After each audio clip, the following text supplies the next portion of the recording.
Mang Corny, pwede ko bang kasuhan ang misis ko dahil sa mas malupit pa siya sa holdupper? Definitely, yes. Hindi porket asawa ka na niya, mamaltatruhin ka na ng ganyan.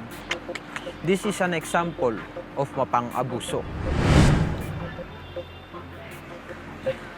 According to Refrigerator Act 2028, Tricycle 69 and paragraph XYZ, it says here na only you have the rights to remain budget. Tandaan mo to, tanging ikaw lang ang may karapatan na gumalaw ng iyong perang pinaghihirapan. Maaari mo siyang sampahan ng kaso na financial extortion dahil sa ginagawa niyang pang-abuso sa'yo. Pagkakabilanggo naman na maaaring tumagal ng 85 years sa loob ng septic tank ang kaparusahan at magmumulta pa ito ng hindi bababa sa 3 billion pesos. Kaya bata, ito lang ang papayo ko sa'yo.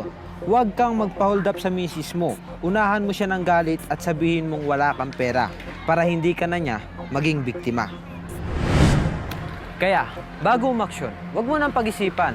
Hanggang sa huli, ito po si Mang Tony, handang magbigay ng free legal advice para sa inyong mga katanungan.